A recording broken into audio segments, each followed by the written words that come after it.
ಸಿಂಹಾದ್ರಿಯ ಸಿಂಹದ ಸುಂದರಿ ಭಾನುಪ್ರಿಯಾಗೆ ಏನಾಯಿತು?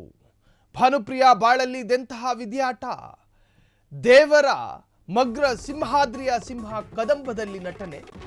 ಪಂಚಭಾಷೆ ನಟಿಯಾಗಿದ್ದರು ಭಾನುಪ್ರಿಯಾ.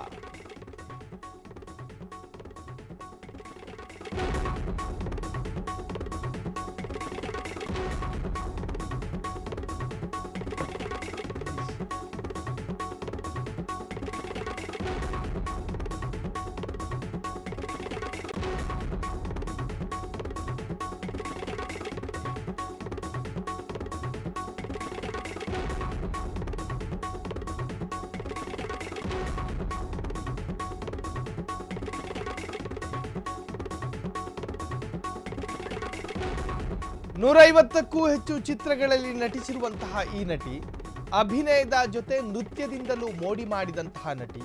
ಹಾಗಾದ್ರೆ ನಟಿ ಭಾನುಪ್ರಿಯಾಗೆ ಆಗಿದ್ದೇನು? ಭಾನುಪ್ರಿಯಾ, ನೀವು ಸಿಂಹಾದ್ರಿ ಸಿಂಹದಲ್ಲಿ ಗಮನಿಸಿದ್ದೀರಿ, ಕದಂಬ ಚಿತ್ರದಲ್ಲೂ ಕೂಡ ಗಮನಿಸಿರ್ತೀರಿ ಭಾನುಪ್ರಿಯಾರನ್ನ. ಅದ್ಭುತ ನಟಿ, ಅದ್ಭುತ ಕಲಾವಿದೆ. ಒಂದಲ್ಲ ಎರಡಲ್ಲ 150ಕ್ಕೂ ಹೆಚ್ಚು ಚಿತ್ರಗಳಲ್ಲಿ ನಟಿಸಿರುವಂತಹ ಈ ನಟಿ, ಅಭಿನಯದ ಜೊತೆ ನೃತ್ಯದಿಂದಲೂ ಮೋಡಿ ಮಾಡಿದ್ದಂತಹ ನಟಿ. ಕನ್ನಡತಿ ಅಲ್ಲದಿದ್ದರೂ ಕನ್ನಡದ ಹೆಚ್ಚು ಚಿತ್ರಗಳಲ್ಲಿ ನಟಿಸಿರುವಂತಹ ನಟಿ. ಅಭಿನಯದ ಜೊತೆ ನೃತ್ಯಗಳಿಂದಲೂ ಕೂಡ ಹೆಸರುವಾಸಿಯಾಗಿದ್ದಂತಹ ನಟಿ, ಒಂದರ್ಥದ ಸುಂದರಿ. ಹಾಗಾದರೆ ಭಾನುಪ್ರಿಯಾಗೆ ಏನಾಯಿತು? ಕಾಣಿಸ್ತಾ ಇಲ್ಲ, ಆಕೆಯ ಚಿತ್ರಗಳು ಕೂಡ ಬರ್ತಾ ಇಲ್ಲ, ಪೋಷಕ ಪಾತ್ರದಲ್ಲೂ ಕೂಡ ಕಾಣಿಸಿಕೊಳ್ತಾ ಇಲ್ಲ, ಅತಿಥಿ ಪಾತ್ರದಲ್ಲೂ ಕೂಡ ಕಾಣಿಸಿಕೊಳ್ತಾ ಇಲ್ಲ, ಪ್ರಮುಖ ಪಾತ್ರದಲ್ಲೂ ಕೂಡ ಕಾಣಿಸಿಕೊಳ್ತಾ ಇಲ್ಲ.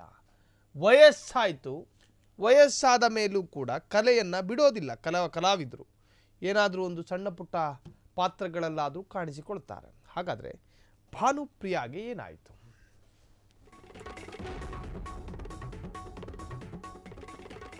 ಆದರ್ಶ್ ಕೌಶಲ್ ಜೊತೆ ಮದುವೆಯಾಗಿದ್ದಂತಹ ಭಾನುಪ್ರಿಯಾ 2005ರಿಂದ ಗಂಡನಿಂದ ದೂರ ಉಳಿದ ನಟಿ. ಸಣ್ಣ ಮನಸ್ತಾಪ ಇತ್ತು, ವಿಚ್ಛೇದನ ಪಡೆದಿರಲಿಲ್ಲ. 2018ರಲ್ಲಿ ಭಾನುಪ್ರಿಯಾ ಜೀವನದಲ್ಲಿ ಆಘಾತವಾಗಿ ಹೋಯಿತು. ಹಾಗಾದ್ರೆ ಆ ಆಘಾತ ಏನು? ಅವರ ಗಂಡ ಆದರ್ಶ್ ಹೃದಯಾಘಾತದಿಂದ ಸಾವನ್ನಪ್ಪಿದ್ದರು. ಪತಿಯ ಸಾವಿನ ಬಳಿಕ ಖಿನ್ನತೆಗೆ ಜಾರಿದ ಹಿರಿಯ ನಟಿ, ಅದಾದ ನಂತರದ ಅವಸ್ಥೆ ಮತ್ತು ವ್ಯವಸ್ಥೆ, ಈಗ ಅದೇ ನೋವಿನಿಂದ ನೆನಪಿನ ಶಕ್ತಿಯನ್ನೇ ಕಳೆದುಕೊಂಡಿದ್ದಾರೆ. ಯಾರನ್ನೂ ಗುರುತಿಸುವ ಹಂತದಲ್ಲಿ ಭಾನುಪ್ರಿಯಾ ಇಲ್ಲ ಎನ್ನುವಂತಹದ್ದು ಆಘಾತಕಾರಿ ಸುದ್ದಿ. ನೀವು ಚಿತ್ರದಲ್ಲಿ ಗಮನಿಸ್ತಾ ಇದ್ದೀರಲ್ಲ, ಆಕೆ ಭಾನುಪ್ರಿಯಾ ಸಾಕಷ್ಟು ಕನ್ನಡ ಚಿತ್ರರಂಗದಲ್ಲಿ ಸೇವೆ ಸಲ್ಲಿಸಿದ ಕನ್ನಡತಿ. ಅಪ್ಪಟ ಕನ್ನಡತಿ ಅಲ್ಲದೇ ಇದ್ದರೂ ಶಿ ಈಸ್ ಕನ್ನಡತಿ. ಸಾಕಷ್ಟು ಸಿನಿಮಾದಲ್ಲಿ ನಟನೆ ಮಾಡಿದ್ದಾರೆ. ಈಗ 2005ರಲ್ಲಿ ಆದರ್ಶ್ ಎನ್ನುವರನ್ನು ಮದುವೆಯಾಗ್ತಾರೆ. ಅದಾದ ನಂತರ ಒಂದಷ್ಟು ವರ್ಷ ಚೆನ್ನಾಗಿದ್ದಂತಹ ಕುಟುಂಬ, ವಿಧಿಯ ಆಟಕ್ಕೆ ಪ್ರತಿಯೊಬ್ಬರು ಉತ್ತರ ಕೊಡಲೇಬೇಕು. ಇವತ್ತು ನಾನು, ನಾಳೆ ನೀವು, ಇದು ವಿಧಿಯ ಆಟ.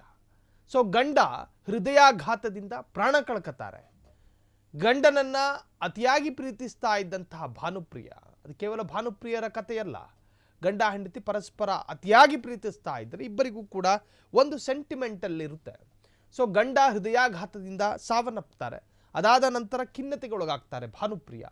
ಆ ಖಿನ್ನತೆ ಎಷ್ಟರ ಮಟ್ಟಿಗೆ ಯಾವ ಹಂತಕ್ಕೆ ತಲುಪಿಸಿತು ಅಂತ ಹೇಳಿದ್ರೆ, ಸ್ವತಃ ತನ್ನ ಜ್ಞಾಪಕ ಶಕ್ತಿಯನ್ನು ಕಳೆದುಕೊಳ್ಳುವಂಥ ಹಂತಕ್ಕೆ ತಗೊಂಡು ಹೋಯಿತು.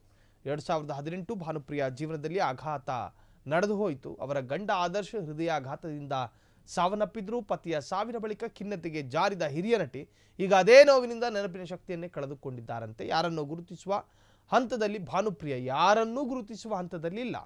ಸೊ ಭಾನುಪ್ರಿಯಾ ತನ್ನ ಜ್ಞಾಪಕ ಶಕ್ತಿಯನ್ನು ಕಳೆದುಕೊಂಡಿದ್ದಾರೆ ಎಂದು ಹೇಳಲಾಗ್ತಾ ಇದೆ.